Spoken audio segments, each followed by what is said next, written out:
네, 이 시간 에스라 말씀 12번째 시간으로 에스라 6장 19절로 22절까지 말씀을 전하겠습니다. 네, 먼저 우리는 지난 화요일 새벽 말씀을 통해서 하나님의 보호하심 가운데 마침내 드디어 성전 재건을 이루게 되는 유다 백성들을 함께 볼 수가 있었습니다. 바벨론에게 무너졌던 첫 번째 성전, 일명 우리가 솔로몬 성전이라고 하죠. 그 성전이 무너진 지 약 70년 만에, 바벨론에 의해서 무너진 지 70년 만에 두 번째 성전, 일명 수룹바벨 성전으로 부르는 우리 이 두 번째 성전이 재건되었던 것입니다. 또한 바사왕 고레스의 칙령이 내려진 지는 20년 만에 성전을 재건하게 되었죠. 70년의 기나긴 고난의 터널과 같은 시간, 그리고 20년 동안의 집요한 대적들의 회방, 그 모든 연단의 시간을 지나서 마침내 유다 예루살렘 땅에 시온의 영광이 비추어지고 백성들은 기쁨과 즐거움, 환희로 재건한 성전을 하나님 앞에 올려드리는 봉헌식이 진행되었던 것입니다. 또한 봉헌식은 어떻게 진행했습니까? 모세의 율법대로, 모세에게 하나님께서 명하신 그 율법대로 제물을 준비해서 드렸고, 제사장을 세우고 성전에서 봉사할 레위인들을 세워서 하나님을 섬기도록 했습니다. 모든 것을 다 원래의 제자리로 되돌려 놓고 있었던 것이죠. 그리고 이스라엘 전체를 위하여 속죄제를 드립니다. 이것은 영적인 제자리를 찾는 과정이죠. 하나님 앞에 이스라엘 전체를 중보하며 회개하는 속죄의 제사를 이 돌아온 유다 백성들을 통해 이스라엘 언약 백성의 계보가 그대로 이어가 주시기를 소망하면서 하나님 앞에 속죄제를 드렸던 것입니다. 자, 여기서 이어지는 오늘 본문에서는 하나님께서 모세에게 주신 명령대로 또 하나의 절기들을 지켜가는 모습을 볼 수 있었습니다. 바로 유월절과 무교절을 지키는 모습입니다. 자, 먼저 오늘 본문 19절 말씀을 함께 화면을 통해서 읽어보겠습니다. 사로잡혔던 자의 자손이 첫째 달 14일에 유월절을 지키되. 아멘. 자, 여기 보시면 유월절을 드렸던 날짜가 나와 있습니다. 첫째 달 14일이라고 말하고 있죠. 이것은 우리가 지금 오늘날 쓰는 태양력의 날짜가 아닙니다. 이것은 유대력으로 1월 14일을 의미합니다. 우리와는 달력 차이가 있습니다. 첫째 달 14일에 이제 유월절을 드렸다라고 이렇게 이제 기록을 하고 있죠. 우리가 지난 시간 본문이었던 6장 15절에서 성전 공사가 아달월 3일에 맞춰졌다라는 기록을 볼 수 있었습니다. 이 아달월은 유대력으로 마지막 달, 우리로 치면 이제 12월인 것이죠. 그러니까 12월 3일에 아달월 3일, 12월 3일에 성전 공사를 마쳤던 것이고, 그때로부터 오늘 본문 이 19절 유월절을 지키는 때는 언제다? 1월 14일. 약 성전 공사를 마친 후 약 5주에서 6주가량이 흘러 지나갔다라는 것입니다. 성전 공사를 마치고 봉헌식을 올린 뒤 얼마 지나지 않아서 유다 백성들은 유대력으로 새해를 맞이했고, 1월 14일 하나님께서 모세에게 주신 명령대로 지금 유월절을 준수하여 드리고 있는 것입니다. 어쩜 이리도 기막힌 타이밍에 성전을 재건할 수 있었고 새해를 맞이하고 하나님 앞에 새로운 시작, 이 유월절을 회복하여 지키게 되는지, 이 모든 과정을 보면서 하나님의 섭리를 우리가 보게 되는 것입니다. 그렇게 이들은 유월절을 지켜드립니다. 또한 유월절과 함께 오늘 본문 22절 상반절에 보시면 나와 있죠. 무교절 또한, 이 무교절 또한 이레 동안, 일주일 동안 지키는 이스라엘 백성들의 모습을 함께 볼 수가 있습니다. 자, 여기서 잠시 유월절과 무교절에 대한 이해를 우리가 함께 좀 살펴볼 필요가 있습니다.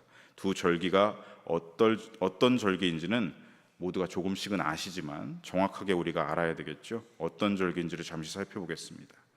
이 유월절과 무교절은 모두 출애굽 사건과 관련된 절기입니다. 과거 애굽의 종살이에서 우리를 구원해 주신 하나님의 은혜에 대한 감사를 이스라엘 백성들이 기억하면서 드리는 절기이죠.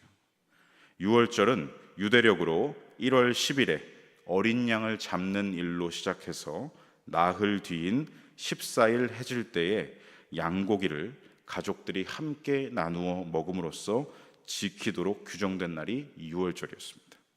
그리고 유월절 바로 다음 날부터는 무교절이 진행됩니다. 7일 동안 무교절을 지키지요.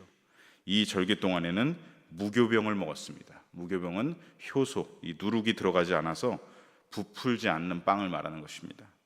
이는 출애굽 전날 밤 어떻게 했죠? 이스라엘 백성들이 무교병을 먹고 애굽에서 나왔던 것을 이제 기념하는 절기. 그래서 이 무교절이라고 합니다. 이 무교절이 되면 이 이스라엘 백성들은 집안에 있는 누룩들, 이 부풀게 하는 누룩들을 다 제거해야 했습니다. 그리고 7일 동안 무교병을 먹어야 했고, 무교절 첫날 15일이겠죠. 1월 15일, 14일 유월절 지난 다음 날이니까요. 15일에는 성회로 모이고 그날 아무 노동도 하지 말아야 했습니다. 그리고 이 기간 7일 동안 매일 하나님 앞에 화제를 드렸습니다. 화제는 희생 제물을 불로 태워드리는 제사를 말하는 것이죠. 이 화제를 일주일 동안, 1회 동안 계속 날마다 태워서 주님 앞에 예물로 이제 드렸던 것이죠. 그리고 마지막 날인 7일차 21일에도 성회로 모여야 했고 아무 노동도 하지 말아야 했습니다. 이러한 유월절과 무교절은 절기를 지키는 날짜가 연속적이죠. 유월절 4일 지나면 바로 또 무교절이 진행되기 때문에 또 이 절기의 기원과 시작이 어떠했습니까? 출애굽 사건을 동일하게 같이 하고 있기 때문에 유월절과 무교절을 이 절기를 하나로 보는 그런 시선도 있습니다. 애굽의 노예에서 돌아온 백성들이 이렇게 유월절과 무교절을 지켜드렸던 것에는 여러분 중요한 의미가 있습니다. 여러분, 유월절과 무교절을 통해 백성들은 무엇을 다시 기억하는 것일까요? 바로 나의 신분이 이제는 바뀌었다라는 것을 기억하는 것입니다. 이스라엘을 죽음으로부터 건지신 어린 양의 피, 그 피를 문설주에 바르자 죽음이 그 집을 넘어갑니다. 넘어가다, 유월, 영어로는 패스오버지요. 죽음을 넘어가게 하신, 죽음을 나에게서 뛰어넘어가게 하신 그 구원의 은혜와 감격을 기억하며 누렸던 것이 유월절입니다. 이 두 절기, 유월절과 무교절을 통해 과거 어땠습니까? 이스라엘 백성들이 430년 동안이나 애굽에 종살이하던 노예 신분으로 살았는데 이제는 우리가 어떻게 되었다는 것입니까? 노예에서 하나님의 백성이 되는, 하나님의 사람들이 되는 신분의 변화를 감사하고 기억하고 있는 것입니다. 신분의 변화, 노예에서 하나님의 백성으로, 이 감사가 지금 보시면 오늘 본문 속에서도 다시금 회복되고 있다라는 것을 말씀을 통해 볼 수 있는 것이죠. 오늘 말씀을 보시면 유다 백성들을 표현하고 있는 단어가 3번이나 반복되는 것을 볼 수가 있습니다. 우리 어떤 말씀인지 19절로 21절까지 말씀을 다시 한번 천천히 같이 읽어보겠습니다. 사로잡혔던 자의 자손이 첫째 달 14일에 유월절을 지키되 제사장들과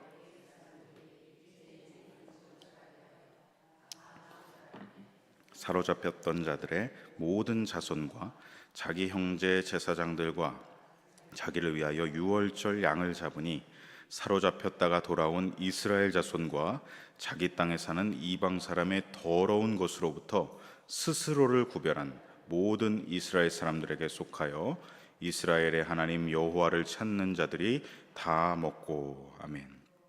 제가 쉽게 찾기 위해서 빨간색 글씨로 표시를 드렸습니다. 무엇이 지금 3번 반복되고 있죠? 사로잡혔던. 에스라는 여기서 유다 백성들이라고 기록하지 않았고 사로잡혔던 자들이다라고 기록했습니다. 이게 무엇이겠습니까? 이들이 유월절과 무교절을 지키던 이전의 모습을 말하는 것입니다. 이전의 신분, 이전의 정체성을 지금 이야기하고 있는 것이죠. 과거 출애굽기에서 이스라엘은 애굽에게 속박이 되어서 430년 동안이나 노예 생활을 했습니다. 이것이 그들의 출애굽 이전의 신분이자 정체성이었죠. 하지만 이들을 건지시는 하나님, 모세를 통해서 이들을 건지시지 않았습니까? 이 유월절과 무교절의 은혜를 통해 그들의 신분과 정체성이 뒤바뀌었다라는 것을 에스라가 강조하면서 기록하고 있는 것입니다. 이제 이들은 누구냐? 사로잡혔던 자에서 하나님의 백성이 된 것이다. 마찬가지입니다. 바벨론에 끌려갔던 유다 백성들의 신분과 정체성은 무엇이었죠? 포로의 신분이었습니다. 포로라는 정체성이었습니다. 그런데 오늘 본문에서 이 유월절과 무교절을 다시 회복해서 지킴으로써 인해 어떻게 되는 것입니까? 이들의 신분이 당신의 백성, 하나님의 백성으로 변화되었다라는 것이죠. 우리의 정체성을 다시 이스라엘이 되게 해주셨다. 이스라엘이 되게 해주셨다. 이제 우리는 포로의 신분이 아니다라는 것입니다. 20절에 나오고 있는 제사장들과 레위 사람들로 시작하여 모든 이들이 몸을 정결하게 하였다. 이것도 마찬가지고요. 21절에서 이방 사람의 더러운 것으로부터 스스로를 구별, 곧 거룩하게 하는 이유도 무엇이겠습니까? 신분과 정체성이 바뀌었기 때문입니다. 여기서 또한 특별한 것은 포로에서 돌아온 자들뿐만, 이들만 신분이 변화되고 있는 게 아니라 21절 하반절에 보라색으로 보시면 이스라엘의 하나님 여호와를 찾는 자들도 다시 하나님의 백성이 되고 있는 모습을 볼 수 있습니다. 이게 무슨 뜻이냐면 하나님을 찾는 자들, 이런 사람들을 말하는 것입니다.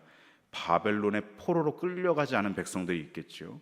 과거에 피폐해진 이스라엘 땅에 남아있었던, 아무 힘이 없어서 좌절하여 낭망하고 쓰러져 있었던 그 남겨진 백성들의 후손들, 그 사람들이 여기에 들어갑니다.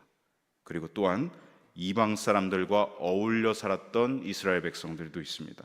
그들은 우상을 숭배했던 사람들이죠. 그런데 회개하고 하나님께 다시 나온 사람들, 그 사람들도 이 안에 들어있는 것입니다. 그러니까 누가 있는 것이죠? 이 모든 무리 안에 이 포로로 사로잡혔다가 돌아온 사람들 더하기, 포로로 끌려가진 않았지만 피폐해진 이스라엘 땅에 남아있었던 사람들 더하기 우상을 숭배했다가 하나님을 배신했다가 다시 회개하고 돌아온 사람들까지 받아주면서 이 모든 자들이 지금 하나님의 백성으로 거듭나고 있는 이 유월절과 무교절을 지킴으로써 우리는 이제 하나님의 백성이다, 다시 갱신의 시간을 갖고 있는 것입니다. 그러니 이 기간은 사실 축제 같았겠죠. 기쁨의 절기였고 즐거움의 축제 기간이었던 것입니다. 짧지만 여러분, 오늘 말씀을 이제 마무리하려고 합니다. 사랑하는 성도 여러분, 저와 여러분에게도 이 유월절과 무교절이 주는 중요한 영적 의미가 있습니다. 무엇이겠습니까? 유월절, 우리는 죄로 죽을 수밖에 없는 존재였습니다. 그런데 어린 양의 보혈로 말미암아, 예수님의 보혈로 말미암아, 우리가 오직 예수님을 믿음으로 말미암아 죄와 사망의 권세가 우리를 떠나가게 된 것이죠. 우리는 육신이 눈을 감을 때가 있습니다. 그러나 우리 기독교인들은 죽는다라고 표현하지 않습니다. 잠잔다라고 얘기하죠.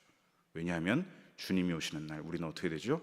다시 눈을 뜨고 깨어나서 새로운 몸을, 육체를 입고 다시 깨어날 것이기 때문에 잠잔다라고 이야기하는 것이죠. 저희 외할아버지께서 작년 부활절을 앞두고 고난주간에 돌아가셨습니다. 94세까지 사시고 돌아가셨는데 성탄절에 태어나셨어요. 그리고 고난주간에 돌아가셨어요. 그때 참 슬펐는데 하나님께서 제 마음에 무슨 마음을 주셨냐면, 너희 외할아버지는 죽은 게 아니야, 주무시고 계신 거야 라는 마음을 주셨습니다. 다시 깰 거니까, 다시 이 깊은 어둠이 지나면 아침 새 날이 밝아올 거니까. 주님이 오시는 그날이 바로 새날 아니겠습니까 여러분? 새하늘과 새 땅이 우리 가운데 임하는 날이니까요. 그때 우리는 다시 눈을 뜨게 되는 겁니다. 여러분, 죽음 앞에 낙담과 실망의 마음들이 있으시겠지만, 여러분, 우리는 죽었다라고 표현하지 않고 어떻게 표현한다고요? 잠잔다라고 표현한다. 이것을 꼭 기억하시기 바랍니다. 이것이 우리 안에 있는 것이죠. 죄와 이 사망의 권세가 우리를 이제 유월했다, 넘어갔다, 우리를 괴롭힐 수 없다라는 것입니다.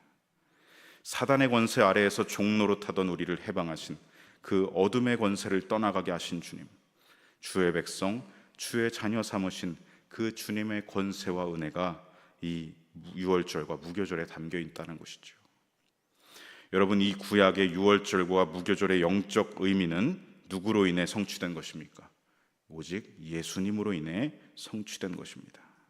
이제 예수님으로 인하여서 저와 여러분의 신분은 더 이상 죄의 종이 아니라, 죄의 종로로 하던 사람들이 아니라 하나님의 자녀들이 된 것입니다. 우리의 정체성은 이제 여러분 땅에 있지 않습니다. 하늘에 속한 자, 하나님께 속한 자라는 것입니다.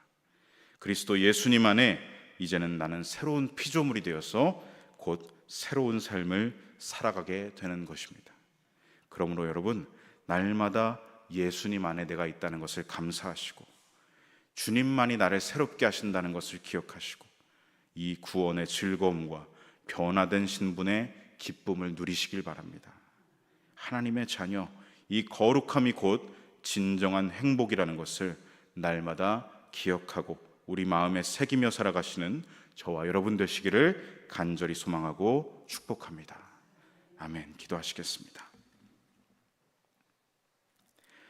예수 그리스도의 몸을 단번에 들이심으로 말미암아 우리가 거룩함을 얻었노라. 대속함을 받은 것은 오직 흠없고 점없는 어린 양 같은 그리스도의 보배로운 피로 된 것이니라. 아멘. 하나님 아버지, 오늘 말씀 속에서 성전을 봉헌하여 올려드린 백성들이 유월절과 무교절을 회복하고 노예에서 당신의 백성이 되게 하신 것을, 포로에서 당신의 백성으로 삼아주신 것을 감사드리며 절기 가운데 즐거움으로 서로 어린 양을 함께 나누는 것을 보게 됩니다. 오늘날 저희들을 이 유월절과 무교절의 성취이신 예수님으로 인하여 어린 양 예수님의 단번에 죽으심과 그 보혈의 피로 인하여 영적 고아였던 우리를 자녀 삼으신 줄로 믿습니다. 하나님, 하나님께 이 감격과 감사와 기쁨을, 영광의 찬양을 날마다 올려드리게 하여 주시옵소서. 이제는 예수님 안에서 새로운 피조물로 날마다 거듭나게 하시고 새로운 삶, 거룩한 삶, 하나님의 자녀로 살아가는 행복을 누리게 하여 주시옵소서. 이 기쁨의 회복이 영원토록 우리를 떠나가지 않게 하시고 하나님을 누리며 하나님과 교제하는 영적 특권을 소유한 자로 오늘도 내일도 살아가게 하여 주시옵소서. 오늘도 성경을 통하여 말씀하여 주심을 감사드리며 우리 구주 예수님의 이름을 받들어 함께 기도 올려드립니다. 아멘.